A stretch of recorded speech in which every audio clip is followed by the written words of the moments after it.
Welcome to the LegalTube podcast, presented by LawyerLocate.ca. Join us as we explore the latest trends, strategies, and tools for promoting your legal practice in the digital age. Hosted by Mark Robbins, CEO of LawyerLocate.ca, LegalTube, and Digital MSpace, where we're all about legal marketing online for Canadian lawyers. Let's dive in. Hi, everybody, and welcome to the podcast. It's LegalTube, the podcast, Season 1, Ep.3. We're really pleased and lucky to have a guest today from actually a graduate of the University of Guelph, same as the founder of LawyerLocate.ca, and that's Matt McCoy. Matt, welcome to the show. I'm so glad you're able to make it. Thanks for having me, Mark. I'm excited to be here. Super. And I got to start off by pointing out that I really enjoyed doing your 60-second podcast. I thought it was really unique.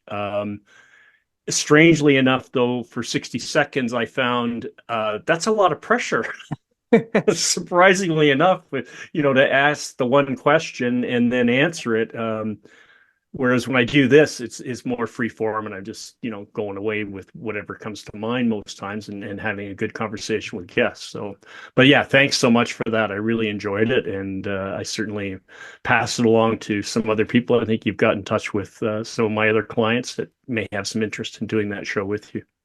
I appreciate that. Yeah, I always say it's an exercise in brevity to get all that you want to get well off done. 60. Yeah. Appreciate that. So, I did a little bit of research as we do, and you're an interviewer as well, so you know what that's all about. And of course, being a good Canadian that we are, I can't not ask about your Dragon's Den experience, because I'm a bit addicted, or have been addicted over periods of time to watching the show, and it kind of ebbs and flows for me sometimes. But what was that all about, and what was the experience like?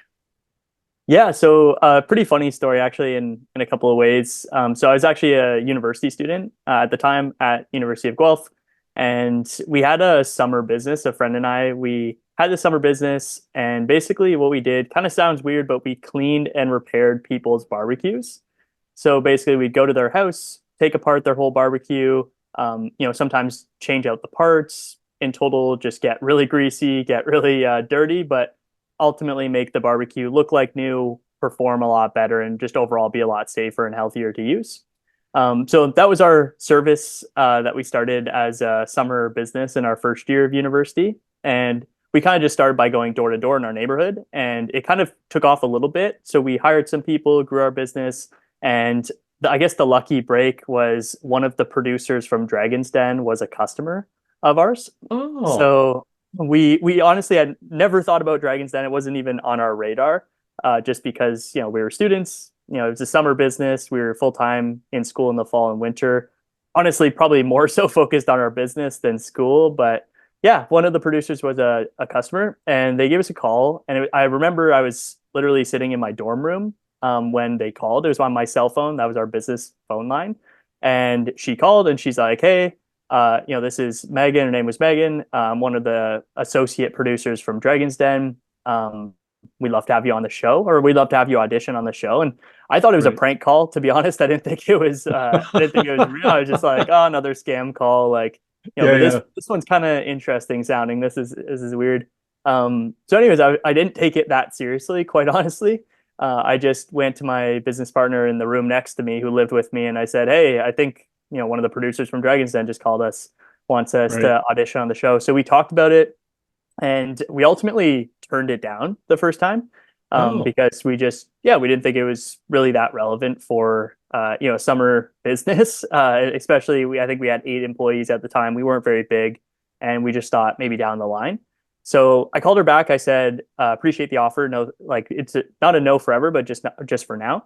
And so the auditions went by. I guess they tour across Canada, and they go to all the different towns. So they came by to Guelph, and I guess the communications didn't get relayed. She thought there was a good chance we would be on the show, or we would audition, and we just didn't show up.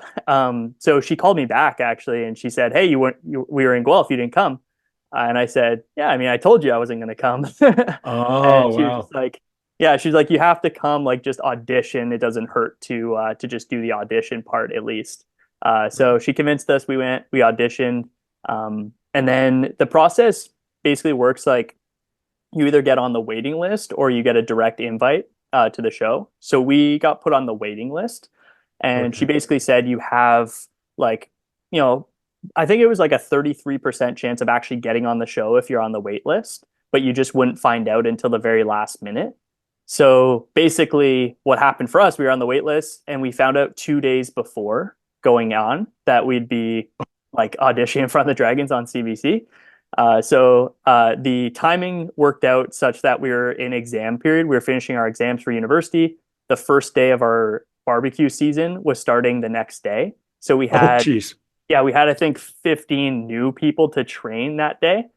So we had no time to make a pitch. We like Dragon's Den, it couldn't be the priority for us. So we Right. ended up coming up with our pitch on the car ride there to the show.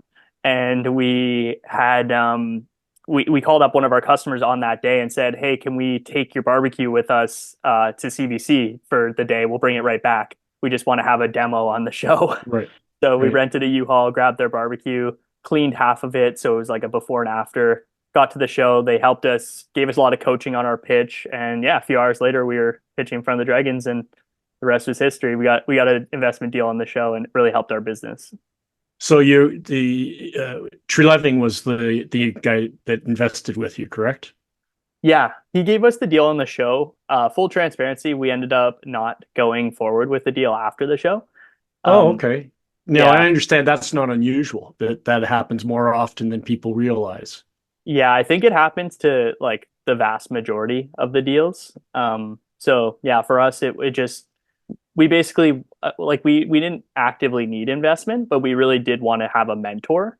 So we Right. thought, one of the dragons would be a great mentor, especially Jim, because Yeah. he was probably my favorite dragon. And so he had lots of experience, but we kind of found out pretty soon after, like you walk off the stage and they have you sign some paperwork and they basically tell you what to expect. And so the first question we asked is when do we get to meet Jim? When do we get to talk to Jim? Right. And he basically said Jim like won't have really any time. Like you probably won't ever meet him.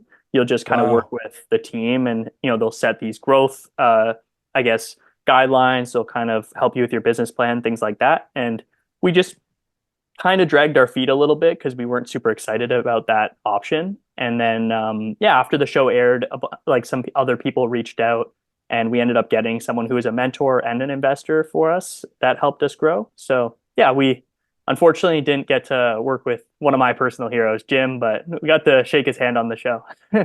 So you, in effect, because I hear this, the other one, of course, the American version with Shark's Den, and stories are now coming out quite a bit on YouTube about some of the negative experiences. But at the end of the day, and I've seen them do it on Dragon's Den more than I've ever seen it done on, on Shark's a Tank than it is on Dragon's Den, is where they'll actually call out someone saying, "You're not really here for the money. You're here to get exposure."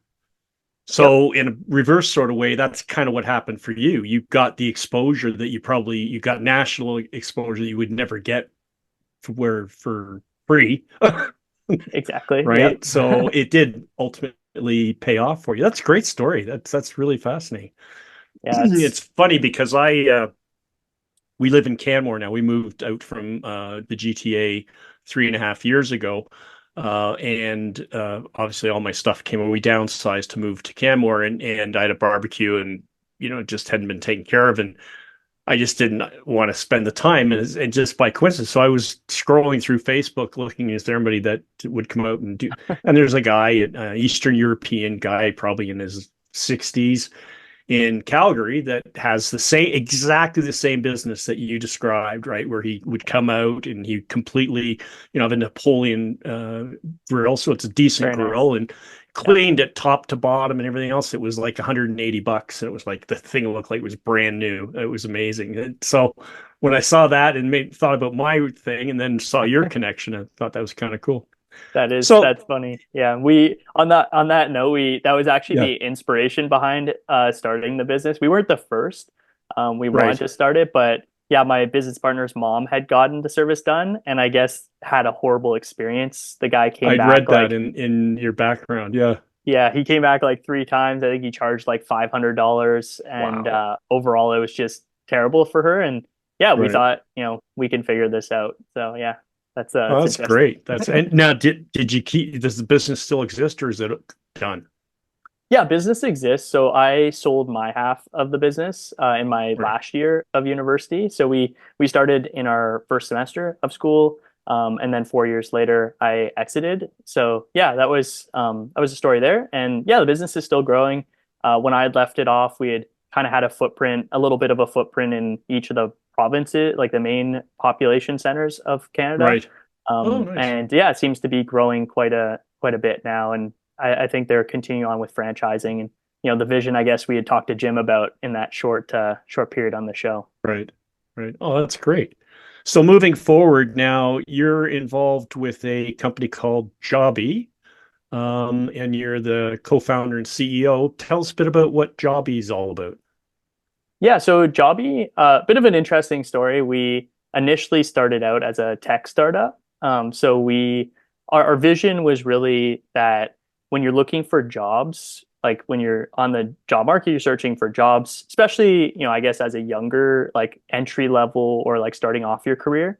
When you're looking through jobs, there's not really the best, look inside the company for what it actually feels like, what the culture is like, what the people are like. Oftentimes, people are reading job descriptions on LinkedIn, maybe meeting people at career fairs, but not really seeing like, hey, what's the office like? Right.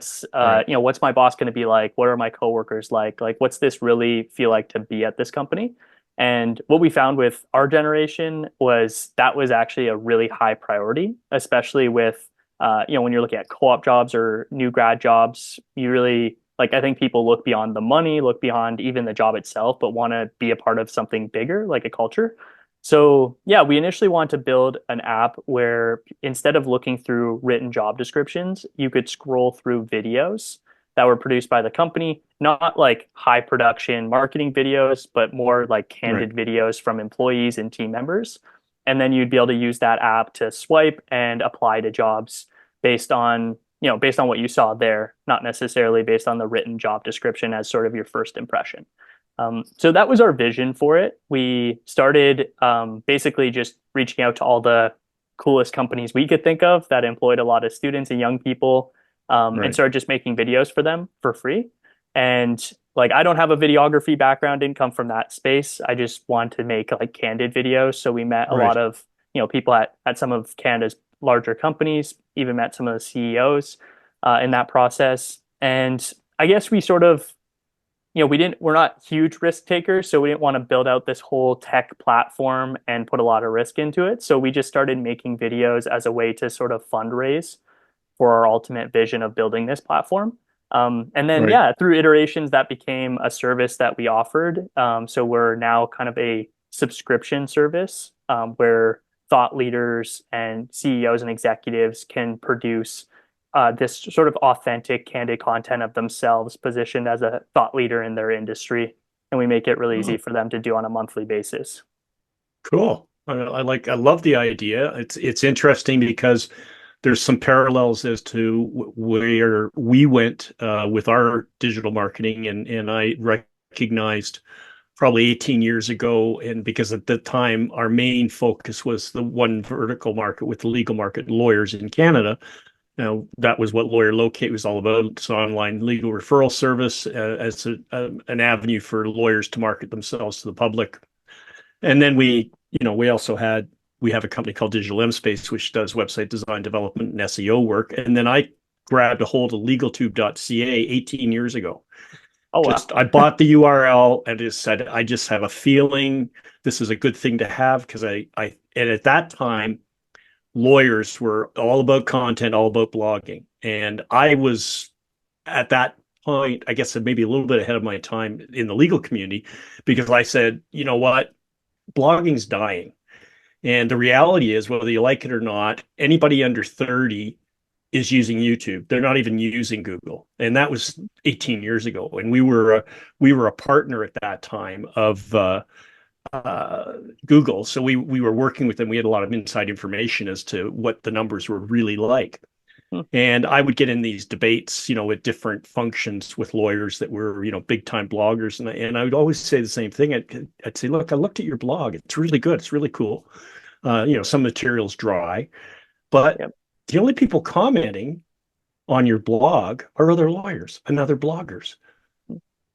How's that getting you clients? How's that getting you business? So it's like a big ego stroke thing. So then I decided, I thought, you know what, enough of this. So we had a client who was a family law lawyer in Markham, fairly large, and he wanted to do something. So he had hired a marketing company to come in, and they put him on and created a Rogers cable show, right? Okay. And we were doing all his other digital marketing for him and his website and all that stuff. And I watched the show a couple of times and had me. I said, you know what? You're doing this wrong. I said, who do you think your clients, okay, are going to be between 40 and 20? That's who your target market is for that are looking to get a family law lawyer, the divorce or whatever their situation is. They're not sitting in front of their TV, their cable TV at 7 o'clock at night to watch your show. I said, first off, most of them don't even have cable anymore. They're all streaming everything. I said, here's what we need to do. So I created a show for him called Ask Andrew. And it was a streaming show. And I said, we do this show at noon. Mm-hmm. I said, because what's everybody doing at noon? I said to this lawyer, I said, go look in your own state. You got 100 clerks here. Go look and see what they're doing at lunch hour. Every single one of them's got their phone in their hand, and they're either on Facebook, they're on LinkedIn, whatever. That's what they're doing on their lunch. So I said, that's where your audience is. So that's how we created it. And I was he didn't want it as informal as I wanted it to be. So we actually built a studio for him in his offices in Markham. But then fast forward, we now do a show, I think we're into 7 years now, called Fire Away with Stuart Rudner, who I think introduced to you. And we do that show a lot less formal, and it's done that way deliberately. There's very little notes. There's no scripting. We do actually do it a little more high tech because we use a producer out of the States, a line producer that can actually bring all of our cameras together at once and do online fast edits so that we can stream live. We then also take the canned video and then we'll put it through AI and take out shorts and reels and all that kind of stuff. So it's interesting that you're doing similar work to what we do. And I take it you see the vision that video is the future. Certainly streaming video is where things are at right now. Yeah, 100%. I think that people, like they say, a photo says 1,000 words, like a video can say 1,000,000.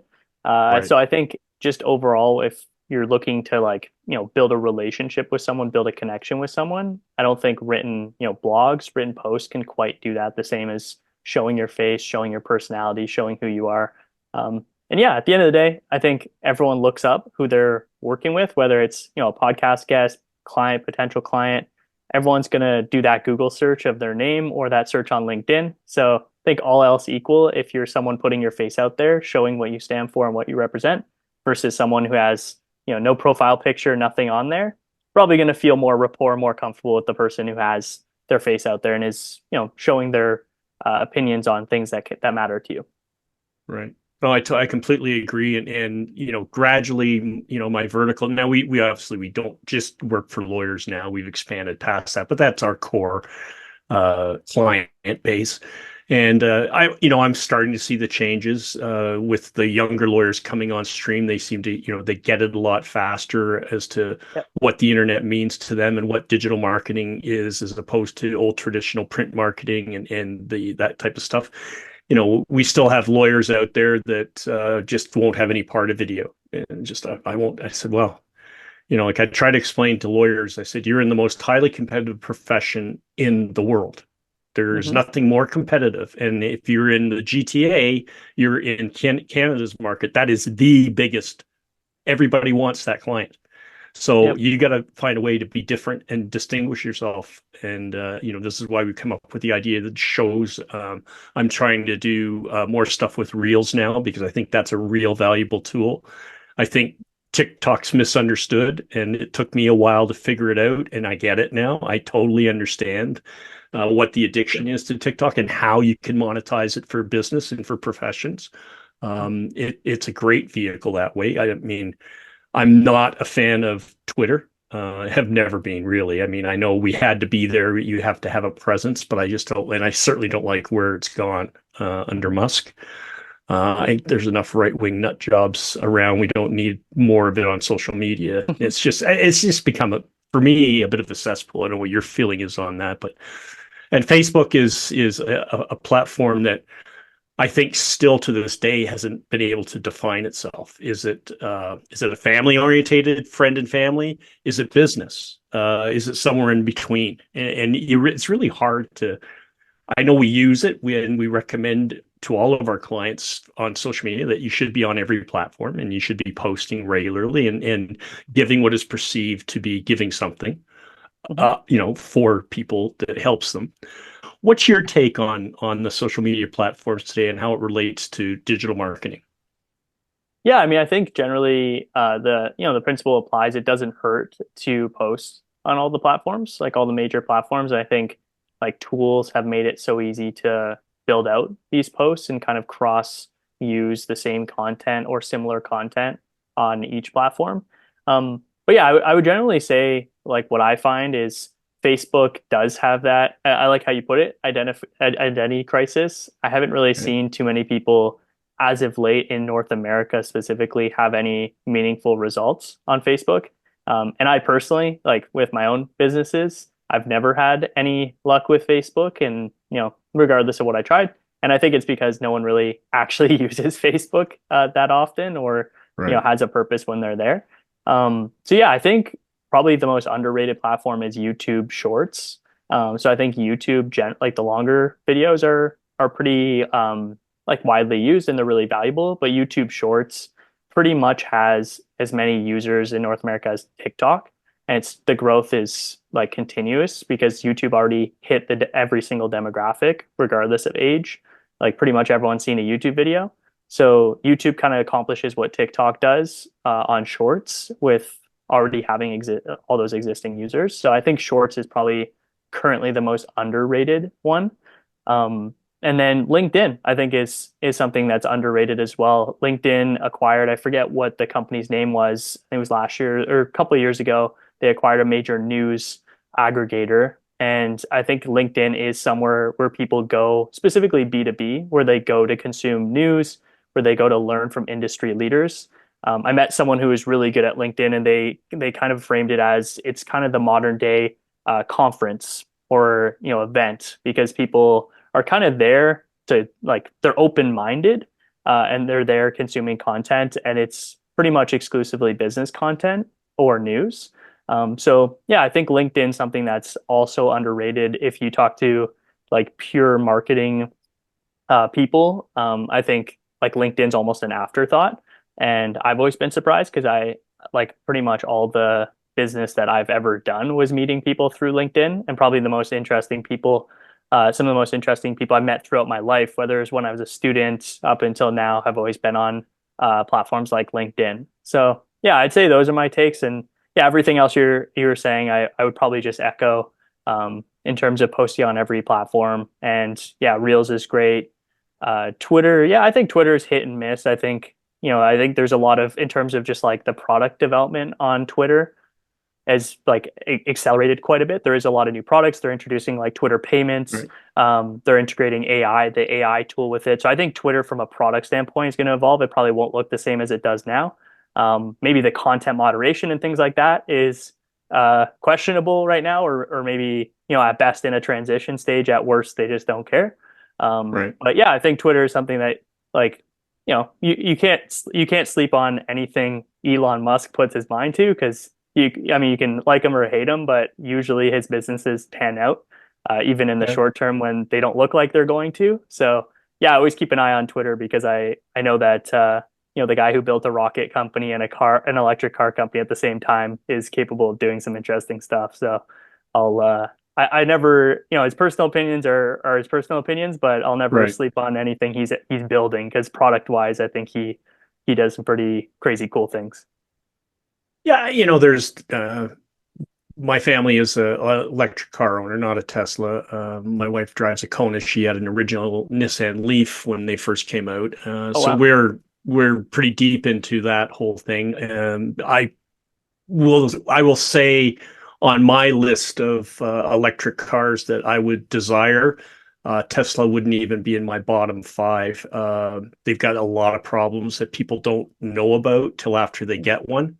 And you know, if you really look at a Tesla, if you ever get a chance to really get in one, if you've got a friend that has one and you really start to look at how it's put together, it's pretty cheap and cheesy. There's a lot of plastic in a Tesla.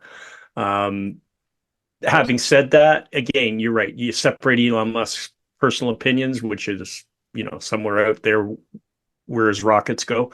And That's but fair.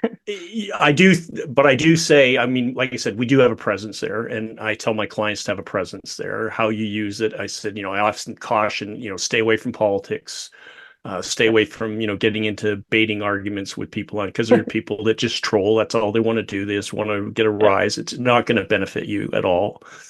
Keep your posts simple and keep them frequent and consistent. So yeah, I agree with you on all that. And I absolutely agree with you on Reels and YouTube Shorts. Yeah, Shorts is really taking off. We're seeing it. Another quick question of you, because we're kind of in the same uh, pool. We swim in the same pool. What are your thoughts on all the AI that's come out and the stuff that you can do? Like you said, we will take this video when it's finished and edit it, and then we'll pump it into an AI to create shorts, and it'll Mhm. do it in like a minute. Yeah. And then it'll rank the one we use. I can't remember the name of the one we use. It'll actually rank the short by percentage as to which is going to get the highest result based on the content of that short. And so, what do you think of that type of stuff? Yeah, I think the stuff it's doing with content is crazy. And it's like really visible. So like, people making videos of themselves that look like it's them and it's the AI, video editing, all those tools. I think it's crazy cool. I will say one of the most like underrated things that like completely slept on with AI was its utility in building out your backend. And so, like for context for our business, we have, I think it's like 75 different steps in our process on the back end to go from like start to finish. And I would say probably 60 to 70% of that is totally automated. And we built that as people who are not automation experts whatsoever. So my business partner and I both have business degrees. We've built startups, but we've never built any applications or technology. And what we can do just by using like ChatGPT to ask, like we'll just we'll have a meeting, dump the whole transcript into ChatGPT and say, build out all the processes from here. It's like give recommendations on tools. Okay, these are the tools. Okay, how do I do this exact thing? Give me the step by step. And it literally give you a step by step. So the amount of automation ability for someone, who's probably making 150 to 200,000 a year to build out automations at companies, the amount of things that we were able to do ourselves just by troubleshooting and using ChatGPT and other AI tools was crazy. So yeah, I usually say like, to people who have like good systems already, who have systems in place, just like plug it all into, ChatGPT and say, here's how we're doing things. Does this make sense? Are there better Right. ways? And then if it suggests better ways, ask it specifically how to do it step by step. And yeah, typically it's right maybe 80% of the time, which is crazy good. So yeah, like I Oh said, yeah. we have like 75 different steps to get like our clients from point A to point B, and almost all of it we can do with AI. And the parts that we don't do with AI are like skilled tasks that AI just can't do yet. So Right. yeah, I would say the back end is something that people haven't have like people obviously are doing it, but even just like small business owners, solopreneurs, like those type of people can really save a lot of time with AI right now. Yeah, I mean, I agree with you. We certainly use ChatGPT. I do personally quite a bit for all of our companies and all of our, to feed marketing ideas and script ideas Yeah. and B rolls and all that kind of simple stuff. Now, the platform I've remembered that we're using to take the 30 or 45 minute podcast and chop it up into reels and shorts and all that is Opus AI. Yeah. That is absolutely, I love it so much. And I know Rebecca, who works with us, and she uses a couple other platforms, AIs that she likes to use as well. Um, have you tried, just curious, because I know it just came down the pipe not that long ago and I'm starting to fall in love with it, but on the ChatGPT mobile app now you can talk to it and you can actually Oh, have a interesting. conversation. It is crazy. If you haven't tried it, you got to try it. I haven't tried it. Yeah, I use the ChatGPT mobile app more than I use the Google app. And I actually deleted the Google app to be honest. Yeah. Um, so yeah, no, that's interesting. I didn't know you could talk to it. I haven't tried that. Yeah. Yeah. I can't remember if it's a plugin or it's just they just added. I can't remember how I saw I think I came across it by one of the influencers on TikTok that I follow that talks on AIs and ChatGPT. And so I just, oh, I got to see what this is all about. And I started using it. And like you literally are having a conversation. You feel as though you select the voice of the of ChatGPT. So do you Yeah, want a woman? Do you want a young, old, all that stuff? What are you comfortable with? And you just start talking that is and amazing. it's back and forth. Yeah, it is. It's amazing and creepy too at the same time.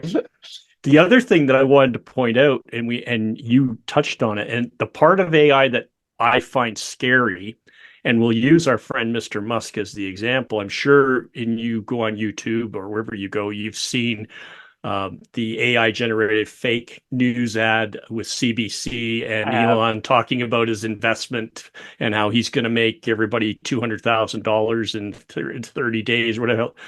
It's all AI generated, and Yep. it's not even really good, right? Because you see the mouth moving, and it's just not matching up to the words that are coming out. And I'm one of those guys. If I got time on my hands, I report this stuff all the time because I think, it being in the business, I think there's a responsibility that when we see stuff like that, to at least make an effort to report it to YouTube or TikTok or wherever it's coming up to try and I don't think you can stop it, but to try and make people aware, hey, this is just bullshit. Yeah, I think it's going to elevate a lot of things because I think we haven't even seen the level of scams that we'll be able to, or like the level of just, I guess, business disruption and just manipulation of systems and stuff. I don't think we've seen like the scale that will get to. Yeah. Um, I think it's going to be huge. I honestly think the world's going to be unrecognizable in a few years. I know that there's always tech hype and then like the transition is harder, but I think like to become really good and like use AI right now is so easy that I think so many people are going to do it. And I think it's just going to level the playing field. But goes for scammers. Yeah, I see that ad all the time. And I'm just like, I mean, they're running it for a reason. It's paying for itself somehow. So some Yeah. people are falling for it. Yeah. And Exactly. yeah, I don't know. I think there's always been scammers. There's always been, I mean, back when there was no technologies, people walk from town to town and sell fake potions. So Yeah. yeah, Yeah. I think it's just kind of the real world just I happens. remember, it's showing my age now because I can remember the insulation scam. Okay, and that was a big, big one in Ontario. And what it was, the truck would come to a small town, the insulation truck, and they'd go to door. Oh, I'm here to do so and so's place, but because we're here, we'll do your place for 25% off. And so they'd have a crew of salesmen that would go out the day before and they try and hook up and then the crew would come in to put your blown insulation in the ceiling. And what they do is they put very little at the outside and they just build it up to where the trap door was. So when you looked in, it looked like you had all this insulation. You had maybe a third of what you paid for. Right. And Wow. that became because it was government. The reason it was a scam, the government was paying you an incentive. So basically the government, you paid $200, the government paid like $1,200. So they Okay. really eventually became. I remember the story broke. The RCMP got involved, and all these companies got busted for fraud. And yeah, it was Uh, pretty bad. So, but you're right. Scamming doesn't require AI. It just yep. makes it different. And I won't say it makes it necessarily easier. It makes it different. Yep. It's like the telephone scammers. The call centers in India that there's all kind of. I follow a bunch of the ones that try to bust them and catch them at it, and all these white hat guys that are online and they're showing the videos of how they're catching these guys. And I think that's great. I think the more information, and that's where I feel YouTube and social media have become a real benefit to mankind, not a detriment. There's many people my generation that think it's a detriment, and I jokingly say, I said, let me guess, you're still paying $300 a month for your Rogers cable that's being controlled by Rogers, the content. Yep. Cut the cable. Cut the cable, dude. I've been streaming for long before that was popular, and because I hated Rogers, I always did, always will. I just don't like that we allow a company like that to kind of be this monolith of broadcasters in Canada. But anyway, I digress from our topic. As marketers, we're allowed to pick on Rogers. I was 100%. Lucky when I moved out here to Alberta. We ended up having Shaw for our home internet. I went, oh, this is great. Nice, small, independent Canadian company. Yeah. Then Rogers bought, then the CRTC let Rogers buy them. Yeah. It's like, oh, great. Yeah. No, Matt, I got to tell you, this has been a treat. I really, really enjoyed this. I'm so glad you had time to come and be on the show. Hopefully, maybe in the future, we can get you back again and we can find some more. And there's tons of conversation here. I can just tell. With the two of us and what we could come up with. Again, I want to thank you for having me as a guest on the 60-second podcast. And I highly promote that. I did promote it on LinkedIn, and that's I would have loved to talk more about LinkedIn because I've got a whole bunch of interesting points that I would like to ask you about on LinkedIn because I'm not always a believer in it, but I know that from my research on you that you really have learned how to use LinkedIn to your benefit, and I could maybe gain from some of that knowledge that I'm missing some component there. And with Jobby, that sounds really fascinating, and I may want to reach out to you on that one as well because it might be something that we could do some things together with. I really like to look into that. My gestures are going again. Oh, love it. I keep forgetting to turn it off. But so cool. I guess say thanks again, Matt, for coming on the show. It's been a pleasure. I hope you enjoyed yourself, and we hope that everything goes well for you in the future. Maybe you got another Dragon's Den experience coming sometime in the future. Who knows, right? Maybe. Thanks again for joining us. Okay, and everybody, thanks for joining us. Thanks for listening to the show or watching the show. Don't forget to hit the subscribe button, like our show. You can get us on all the podcast platforms.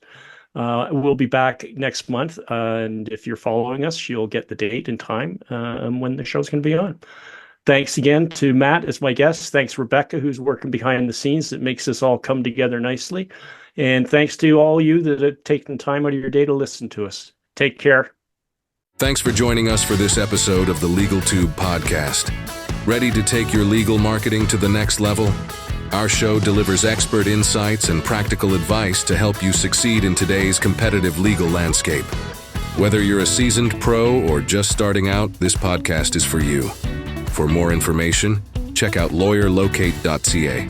And if you have any questions, get in touch with us. Thanks for listening.